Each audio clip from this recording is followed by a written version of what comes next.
달리기 100m 경주 이런 것들을 보면은요, 100m 경주 같은 경우 보면 선에 딱 서가지고 출발을 합니다. 그렇죠? 선에 서서 출발을 하고요. 근데 이 선을 기준으로 해서 보면은요, 앞에 선 앞쪽에 가 있는 사람이 있고요, 선 뒤쪽에 있는 사람이 있습니다. 선 뒤쪽에 있는 사람들은 누굴까요? 네, 경기에 출전하는 선수들입니다. 선수들은 당연히 선 뒤에서 준비를 하고 있습니다. 선을 침범하면 어떻게 될까요? 반칙이기 때문에 안 돼요. 그러면은 여러분, 선 앞쪽에는 누가 서 있을까요? 물론 트랙 안에는 없습니다. 트랙 안에는 아무도 없어요. 그러나 선 옆으로 해가지고 조금 앞쪽 부분에는, 또는 그 라인에 맞춰서 누군가가 서 있습니다. 누구죠?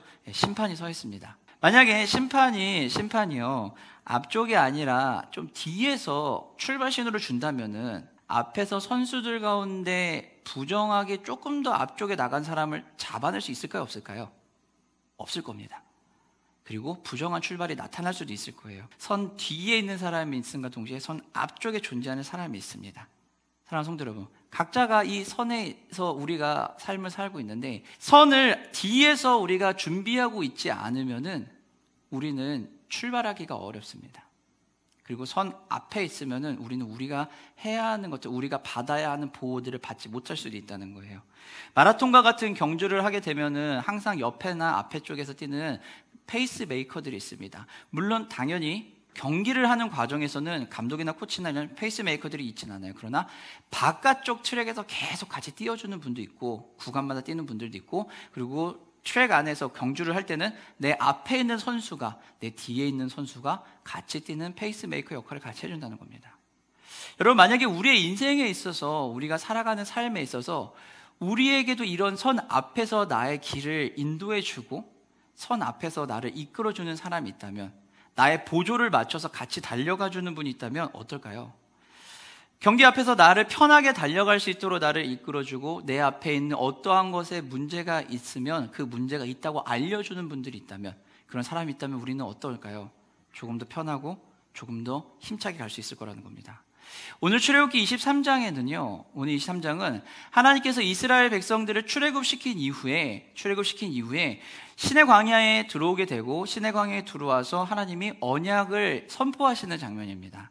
언약 체결식을 가지셨고, 그리고 언약 체결식을 가지면서 언약 법전을 이스라엘 백성들에게 주시는 거예요. 근데 그 언약 법전의 내용이 나오는데, 오늘 본문은 이 언약 법전의 가장 마지막 파트입니다. 19장에서 하나님께서 언약을 주시겠다라고 얘기를 하시고, 20장부터 언약 10계명 말씀을 시작으로 해서 말씀을 주십니다. 그래서 이 언약 법전은 구성이 어떻게 되냐면은, 첫 번째 파트에서 10계명을 통해서 우상을 섬기지 말라라고 하는 이야기를 주십니다. 그리고 10계명을 주시고요. 두 번째 파트에 가면은요, 10계명이 끝난과 동시에 가정에서 함께 생활하는 사람들, 특히 이제 종과 주인의 관계에 대해 이야기합니다. 그래서 남종에 대한 규례와 여종에 대한 규례를 같이 이야기를 해주십니다. 그리고 세 번째 파트로 넘어오면은 가정에서 이제 공동체가 살아야 되기 때문에 사회의 질서를 유지하기 위한 법적 통제가 수반된 공정과 문책에 대한 이야기를 합니다. 우리가 여기서 아는 것들 중에 하나가 눈이라고 하는, 눈에는 눈, 이에는 이라고 하는 동해보상법이라고 하는 법이 여기서 나오는 겁니다. 동행법이라고 하는 법이 여기서 나오고요. 네 번째 파트에 가게 되면은 마찬가지로 사회의 질서를 유지하기 위한 건데, 공적인 영역에서 공정에 대한 이야기를 했다면, 이번 마지막 파트에서는 재산에 대한 부분을 이야기합니다. 사유재산이 보호되어져야 된다는 것을 이야기하고, 이 사유재산이 보호되어진과 동시에 내 재산이 소중하면 상대방의 재산도 소중하다, 그러니 배려를 해주고 신경을 써야 한다는 것을 이야기합니다. 그래서 보상에 대한 이야기를 할 때 보상이 굉장히 큽니다. 굉장히 크고 보상을 해줘야 할 게 많습니다. 그리고 그 부분을 마무리하고 마지막 부분, 오늘 본문입니다. 마지막 부분에 오면은 바로 언약법전의 마무리하는 부분이에요.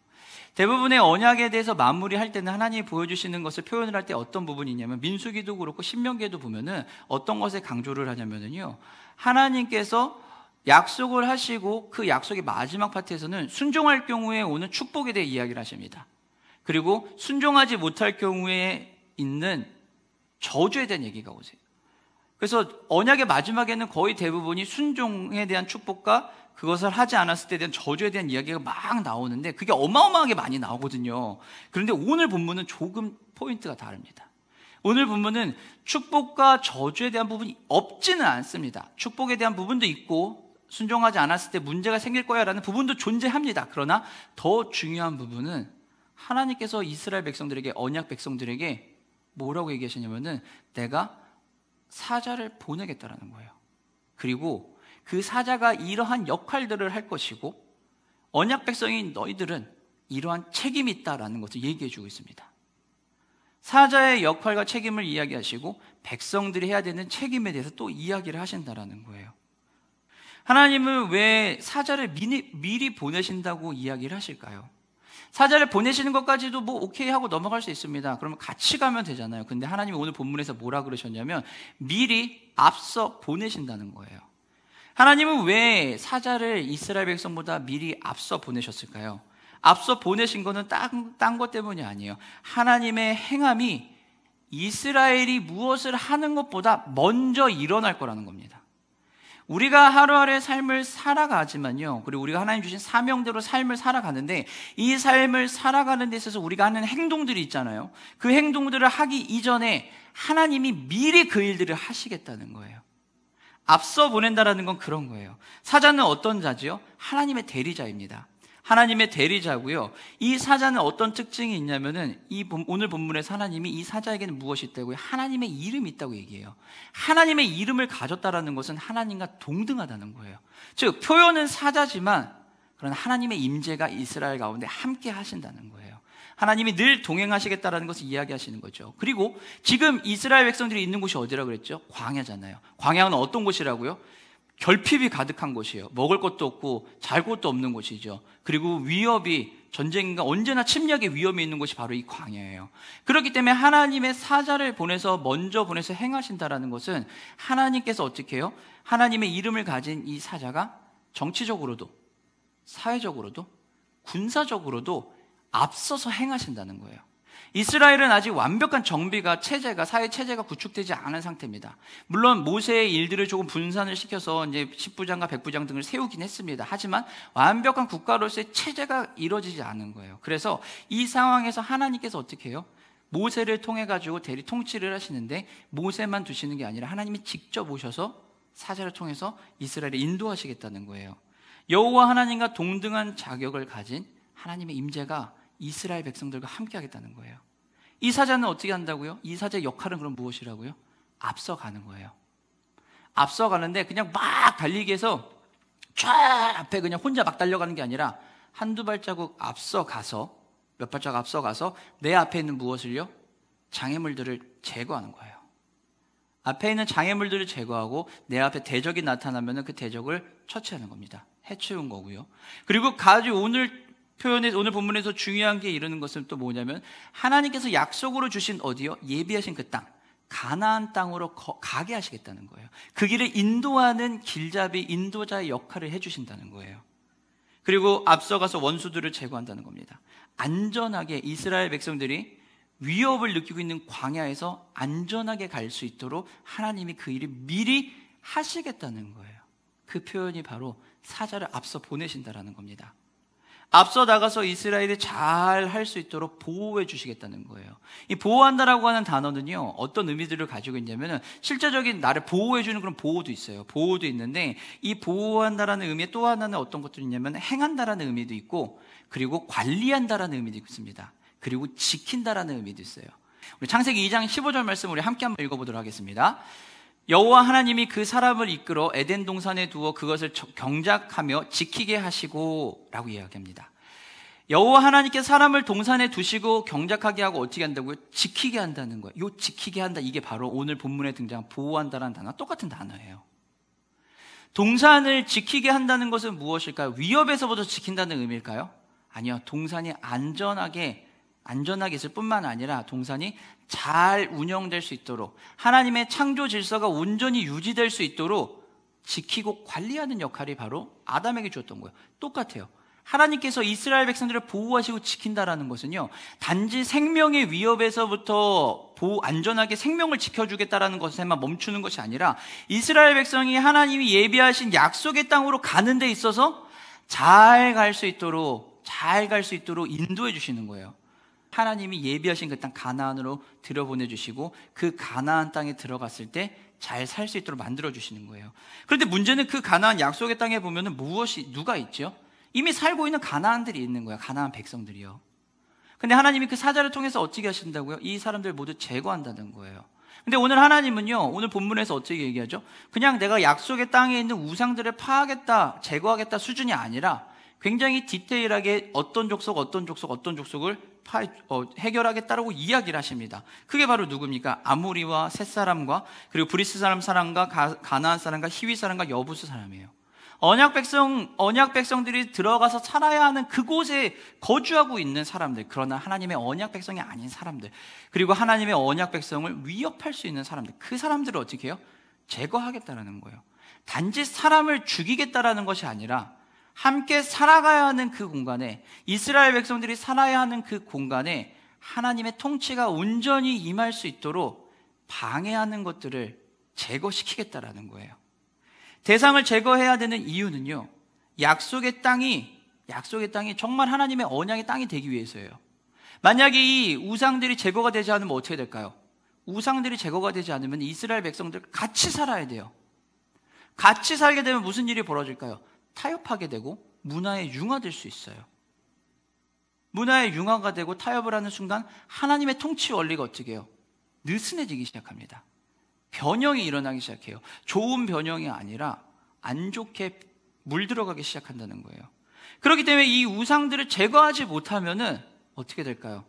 약속의 땅이 다시 애국과 같은 땅으로 바뀌게 되는 거예요. 분명 약속의 땅이거든요. 그러나 약속의 땅이 아닌 데가 되어버리는 거예요. 그렇기 때문에 하나님은 그 우상들을 제거해야 된다고 얘기해요. 그런데 하나님께서 오늘 보면 29절과 30절에 보면은 1년 안에는 그들을 제거하지 않겠대요. 왜 제거하지 않는다고 그랬죠? 그 땅이 황폐해질까 봐요. 하나님은 분명히 제거하신다고 얘기했는데, 그러나 속도는 어떻게 해요? 천천히 가겠다는 거예요. 급진적으로 과격하게 빵 하고 변화시키는 게 아니라 속도는 천천히 가겠다는 거예요. 급진적인 방법이 틀리고 점진적인 방법이 옳다가 얘기하는 것이 아니라 변화의 속도를 하나님이 가장 최적화해서 변화시키겠다는 거예요. 필요할 땐 빠르게 움직여야 돼요. 그러나 필요할 때는 또 느리게도 가야 한다는 거예요. 급속한 변화로 인해서 그 땅이, 하나님의 약속의 땅이, 이스라엘 백성들이 살아야 하는 그 약속의 땅이 황폐해지는 것을 막기 위해서 하나님은 어떻게 해요? 천천히 변화시키겠다는 거예요. 천천히요. 아주 천천히. 그게 바로 하나님이 변화하시겠다는 하실 일이라는 거예요. 그런데 천천히 하시겠다고 해서 그것을 느슨하게 하시는 건 절대 아닙니다. 오늘 본문에 보면은요, 완벽하게 파괴하실 거라 그래요. 동사를 부순다라는 동사하고 깨뜨린다라는 동사를 두 번을 연속해서 사용을 하거든요. 부순다라는 것과 깨뜨린다는 동사를 연속해서 사용한다는 것은요, 완벽하고 철저하게 무너뜨리겠다는 거예요. 절대로 그것들을 봐주지 않겠다라는 거예요. 속도가 조금 느리다는 거지 용납해주겠다는 게 절대 아니라는 겁니다. 완벽하게 파괴시키겠다라는 거예요. 가나안의 우상 제거가 얼마나 철저하게 수행이 돼야 되는지를 알려주신 거예요. 그래서 하나님은 이스라엘 백성들에게 가나안에 들어가기 전에 무엇을 하는 거예요? 지금 언약 체결식을 하고 계시는 거예요. 그런데 단지 우상을 숭배하면 안 돼가 아니라 이 앞부분에, 언약 법전의 앞부분에 무엇이요? 개인의 삶에 대한 부분을 이야기하는 거예요. 사회에 대한 부분을 이야기하는 거예요. 사회 구조가 어떻게 굴러가야 되는지, 서로를 어떻게 배려해야 되는지, 개인의 삶에서 어떤 식을 해야 되는지를 아주 세밀하고 디테일하게 그것을 알려주고 계시는 거예요. 왜냐하면 가나안에 들어가서 우상을 제거하며 나아갈 때 우선적으로 해야 되는 것은 내 안에서 그 융화될 수 있는 것들을 제거시켜버려야 되기 때문에 그래요. 내가 먼저 하나님의 통치 아래에 있을 때 우리는 가나안에 들어가서도 그 위협적으로 다가오는 유혹의 문화에 무너지지 않을 수 있는 거예요.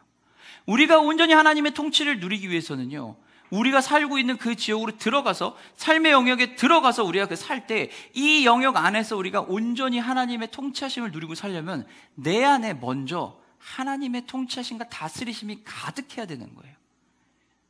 타협할 수 있는 것들의 여지를 모두 어떻게 해요? 제거시켜 버려야 되는 거예요. 그러니 우리는 무엇을 해야 될까요? 에베소서 6장에 보면은 우리는 무엇을 해야 되죠? 하나님의 전신갑주를 입어야 되는 거예요. 하나님의 전신갑주를 입음으로 나를 보호하고 내 안의 것들을 무너지지 않게 해줘야 되는 거예요. 진리로 허리띠를 띠고요, 평안의 복음이 준비한 신을 신어야 되고, 의의 흉배를 해야 됩니다. 믿음의 방패를 들어야 되고요, 믿음의 방패를 들고 성령의 것, 말씀을 들고서는 전쟁터로 들어가는 거예요. 영적인 싸움은 그냥 하하호호 하면서 싸울 수 있는 게 아니에요. 전쟁이거든요. 죽느냐 사느냐의 문제예요. 그렇기 때문에 죽느냐 사느냐의 문제이기 때문에 더 적극적으로 들어갈 수밖에 없어요. 그렇다고 해서 그리스도인이 우리의 삶이 강경한 모습으로만 들어가서 강경하게 무조건 나랑 다르면은 배척해야 돼 하면서 칼로 빰 하는 게 아니라, 그 변화의 삶에 들어갔을 때 우리는 유연하게 대처할 수 있어야 돼요. 아주 유연하게 대처해 줄 수 있어야 돼요. 그 유연하게 대처하기 위해서는 우리는 복음의 반석에 단단하게 서야 돼요.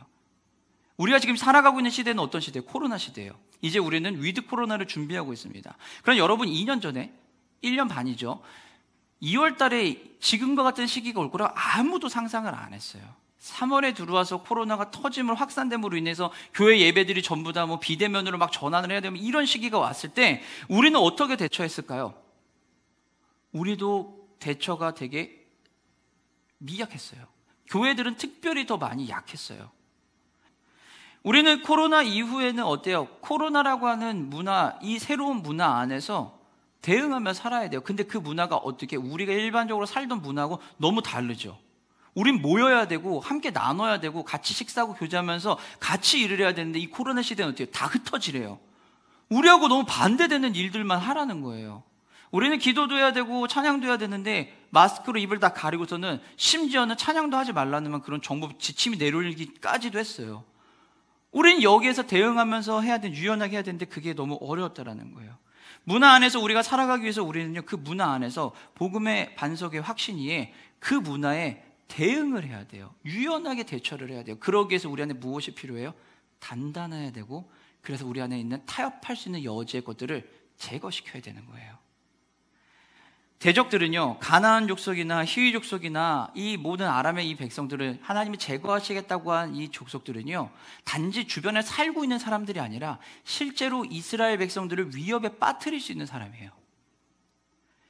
그러면 우리의 삶에서도 똑같이 그 위협에 빠뜨릴 수 있는 게 있어요. 개인의 삶에서는 어때요? 귀찮음이나 또는 내가 추구하는 방향과 같은 것들이 있으면, 그러면 그것들이 우리를 위험에 빠뜨릴 수 있어요. 온라인 예배가 보편화되면서 우리가 예배의 소중함을 느끼기도 하고, 예배가 중요하고 예배를 사수하는 것이 얼마나 귀중한 건지도 알지만, 그러나 한편으로는 예배에 나오는 것에 대해서 조금은 쉽고 타협하기 쉬워졌다는 거예요. 상황이 변하면 언제든지 온라인으로 대체시켜버릴 수가 있게 되는 거죠. 이게 왜 그러냐면, 저도 그런 유혹이 오거든요. 어떤 유혹이 오냐면, 그냥 집에서 혼자 촬영하면 더 편하지 않을까? 월삭 새벽 기도회를 우리가 하는데, 한 달에 한 번이지 월삭 새벽 기도회를 하는데, 월삭 새벽 기도회 때 미리 찍어놓고 그냥 올리면 되지 않을까? 나는 예배 다 인도하고 했는데. 그런 유혹이 와요. 주일날 혹시 무슨 일이 있으면 나도 자리 비우고 나가고, 그 자리에서 내가 온라인으로 영상 송출하면은 현장에 오신 성도님들은 TV로 보면은 어차피 온라인 예배 드리는 상황인데 똑같지 않을까? 그런 생각이 목사인 저에게도 들어오더라고요. 예배를 사수하고 지키기 위해서 목숨 걸고 노력한 저도 그런 유혹이 들어오더라고요. 그러니 우리 안에 그런 타협하고 싶은 마음들이 있으면 어떻게 될까요? 우린 쉽게 타협하는 거예요. 그러면 우리가 어떻게 해요? 문화를 변화시키고 그 문화가 온전한 방향으로 갈 수 있도록 보호하고 지키는 게 아니라, 우린 그 문화에 융화돼서 그 문화에 흡수돼 버리기 시작한다는 거예요. 코로나로 인해서 급진적인 변화가 일어났어요. 그것이 우리에게 좋은 것도 있었고요, 그런데 우리를 힘들게 하는 것들도 있었다라는 거예요. 나에게 좋지만 나에게 안 좋은 것들도 있었습니다. 그렇기 때문에 하나님은 분명하게 얘기하시는 거예요. 내가 먼저 가서 보호하겠다라는 거예요. 먼저 가서 보호하겠다라는 겁니다. 이것에 대해서 하나님은 이야기하세요. 뭐라고요? 그런데 내가 먼저 가서 보호하는데 너희들은 무엇을 해야 된다고요? 하나님의 말씀에 순종해야 된다는 거예요. 백성에게 준 책임은 딱 한 가지예요. 순종하라는 거예요. 하나님께서 이스라엘 백성에게 이야기하시는 건 뭐냐면은 너희는 사자의 목소리를, 나의 사자의 목소리를 어떻게 하라고요? 청종하라고 이야기합니다. 청종한다는 것은 뭐예요? 순종한다는 건데, 경청하고 순종한다는 거예요. 경청하고 순종한다는 건 무엇을 얘기할까요? 잘 듣고 잘 행한다라는 거예요.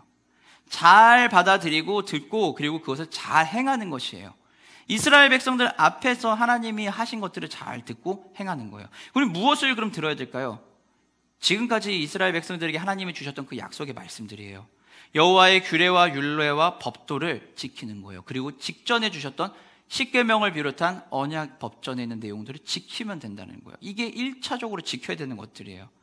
그것을 지키기 위해서는 반드시 무엇을 해야 돼요? 서두에, 언약 법전 제일 서두에 뭐가 나온다고요? 우상을 숭배하지 말라라고 나오거든요. 우상을 제거하라라고 나오거든요. 이것부터 해야 된다는 거예요. 이게 무너지는 순간, 우상을 숭배하는 것이, 제거하는 것이 무너지는 순간 뭐가 된다고요? 뒤따라오는 모든 법들이 싹 다 망가질 수 있다는 거예요. 통치의 근간이 무너질 수 있다는 거예요. 우상을 섬기지 말고 가나안에 있는 모든 우상을 깨트리는 것이 우리가 해야 되는 역할이라는 거예요.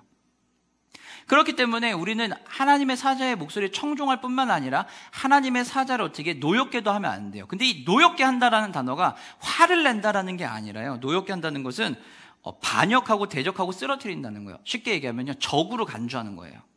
하나님의 사자를 노엽게 한다는 것은 하나님의 사자와 나는 이제 적입니다가 되는 거예요. 분명히 언약 백성은 어떻게 해요? 언약을 체결한 거거든요. 언약 백성은 언약을 체결했는데 이 언약은 당시 시대에는요, 왕과 신하가 사이에서 하는 게 언약이에요. 그때는 목숨을 담보로 한 충성 언약을 하는 거예요. 근데 이 언약 백성이 신하가 왕에게 노엽게 한다는 것은 대적으로 여긴다는 거기 때문에 목숨을 걸고 내가 적과 싸우겠다라는 거가 똑같다는 거예요. 노엽게 한다는 건 바로 그런 거예요. 주의 사자를 노엽게 하지 않는다는 것은 대적하는 것이 아니라 적으로 간주하고 사는 게 아니라 잘 따라가 같이 살라는 거예요. 언약이 파괴되는 일이 있으면 안 된다는 거예요. 언약 파기는 서로 간의 약속을 깨트리기 때문에 죽음으로 가게 되는 거예요. 그런데 하나님께서 언약을 맺으실 때, 이스라엘 백성과 맺으실 때 어떻게 하셨죠? 일반적인 언약이 아니었어요. 당시 고대 근동의 언약을 체결하는 풍습은 어떤지 우리가 다 한 번쯤 들어보셨을 겁니다. 당시의 풍습은 어떠냐면요, 동물을 반으로 갈라요. 동물을 반으로 가르고 쫙 갈라 놓습니다. 그리고 언약을 맺는, 계약을 하는 당사자가 서로 이렇게 크로스해서 왔다 갔다 합니다. 이유는 뭐냐면요, 언약을 파기하는 사람은 무조건 이 동물이 반이 쪼개진 것처럼 죽을 것이다예요. 이게 언약 체결의 의미예요. 근데 하나님이 이스라엘 백성과 언약을 체결하실 때 어떻게 했냐면요, 이스라엘 백성은 서 있고 하나님이 동물을 찢은 다음에 어떻게 해요? 하나님의 불만 지나가신 거예요. 그럼 누구 입장에서 누가 중심적으로 언약을 맺은 거예요? 하나님 중심에서 하나님만 맺으신 거예요.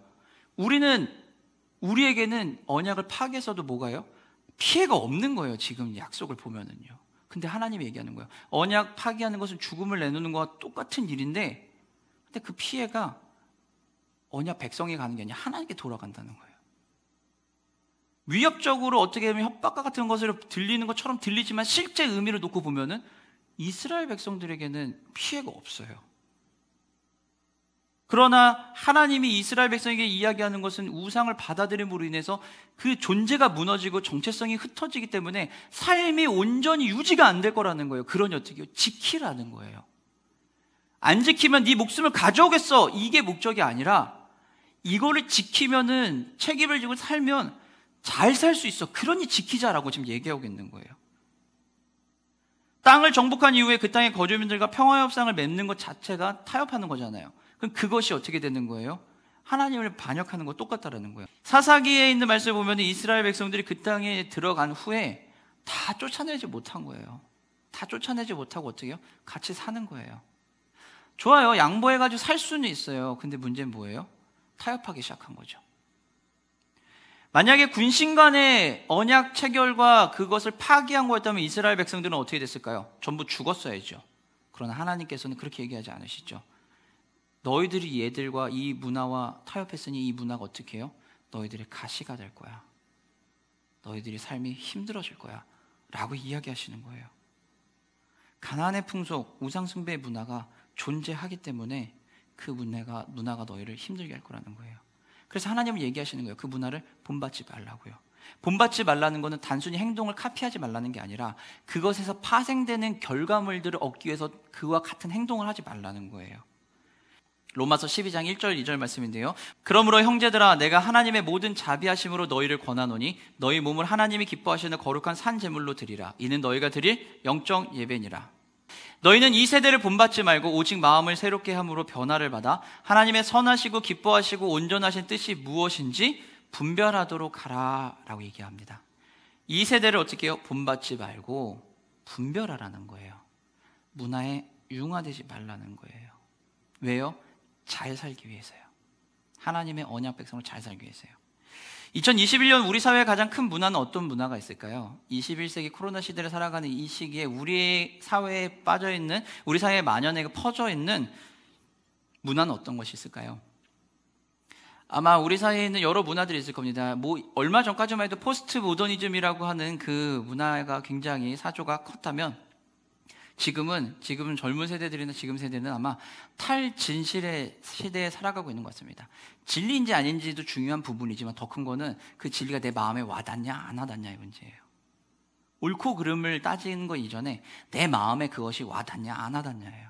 와닿으면 받아들이는 거고 안 와닿으면 버리는 거예요. 그게 우리가 아마 지금 살아가고 있는 시대인 것 같아요. 개인주의적인 것도 굉장히 강하고요. 그리고 또 자본주의도 물론 있을 수 있죠. 그리고 최근에 2010년 이후에 이제 많이 등장하고 있는 또 다른 표현이 있습니다. 우리 사회에는 최근에 2019년, 20년 이쯤에 처음 등장한 것 같은데요. 올해 들어서 조금 더 코로나 이후에 조금 더 많이 나타났는데 그게 바로 뭐냐면 여러분 한 번쯤 들어보셨을 것 같아요. 파이어족이라고 들어보셨습니까?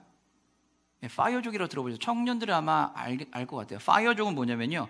의미가 이거예요. Financial Independence Retire Early.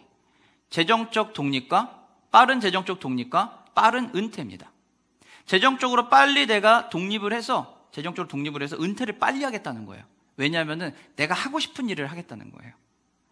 파이어족은 경제적인 자립을 토대로 자발적 조기 은퇴를 추진하는 사람들을 일컫는데요. 일반적인 은퇴 연령은 50에서 60대가 아니라 30대 말이나 늦어도 40대 초반에, 서양에서는요, 이 파이어족을 얘기할 때 은퇴 시기를요, 40 초반으로 얘기하는데요. 그래가지고요, 조기 은퇴하게 된 목표를 세우고 직장 생활을 하는 거예요. 그래서 20대부터 소비를 줄이고 수입의 70에서 80% 이상을 저축하는 극단적인 절약을 합니다. 극단적인 절약을 해서 이들은 이 절약을 통해서 부자가 되겠다가 아니에요. 내가 은퇴한 이후의 삶을 살아갈 수 있는 그 재정을 쌓겠다라는 겁니다.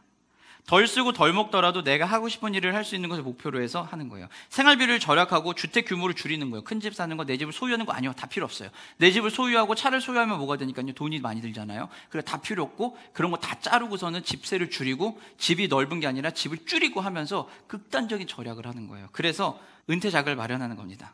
이러한 파이어족은요 1990년대 미국에서 처음 등장했다고 합니다. 그러다가 2008년 글로벌 경제 위기가 왔잖아요. 리먼 브라더 사태부터 시작해서 이렇게 미국에서 이제 문제가 컸잖아요. 거기에 그 사건이 있은 후에 경기 침체를 겪으며 사회생활이 시작한 밀레니엄 세대들이죠. 1981년부터 96년생들, 요 30대의 요 친구들이 중심으로 영국, 호주, 네덜란드 등 전 세계로 확산이 되고 주로 고학력, 고소득 계층을 중심으로 이게 전개가 됐다고 합니다. 일에 대한 불만족, 높은 청년 실업률, 경제적 불확실성의 확대 등과 관련이 있다는 분석이 있었다고 합니다. 우리나라에서도 이러한 파이어족에 대한 사조가 등장을 하고 그걸 따르기 시작했어요. 실제로 파이어족으로 살아가고 있는 사람들도 있고요. 그런 분들은요, 국내 파이어족이 흥미로운 결과가 조사가 있었는데요. NH투자증권에서 100세 시대 연구소가 3월 달에 한번 조사를 했나 봐요. 지난 3월인 것 같은데 조사를 했는데 국내 밀레니엄 세대들 25세, 39세까지입니다. 이 세대들에게 투자자 2,536명을 대상으로 온라인 설문조사를 한 결과 조기 은퇴를 꿈꾸냐는 질문에 응답자의 65.9%가 조기 은퇴하고 싶다는 거예요. 빨리 은퇴해서 내 삶을 살고 싶다는 겁니다. 조기 은퇴를 꿈꾸는 이들의 평균 희망 은퇴 연령은 우리나라는 조금 딥니다. 51세라고 합니다. 51세 은퇴를 하고 싶다는 거예요. 그리고 이들이 목표로 하는 평균 은퇴 자산은 얼마일까요? 13억 7천만 원입니다. 13억 7천만 원이 향후 10여 년 동안 20년 가까이 살 때 내가 1년에 얼마만큼의 소비를 했으니 이만큼이 필요하다는 걸 계산을 했을 때 나온 금액이 바로 13억 7천만 원입니다. 이것을 가지고 한다는 겁니다. 파이어족은요, 결국은 내가 빨리 일을 그만두겠다가 아니라 이 파이어족의 가장 큰 목적은 돈의 노예가 돼서 돈 때문에 하기 싫은 일을 하지 않겠다라는 거예요. 돈에 질질질 끌려가지고서는 내가 정말 하기 싫은데 억지로 내가 이 일을 하고 싶지 않아. 그게 파이어족들이 은퇴를 빨리 하겠다는 이유예요. 돈 때문에 억지로 자아를 잃어버리면서 사는 것을 원치 않는다.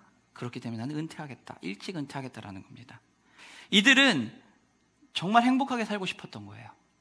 그래서 은퇴를 선택한 겁니다.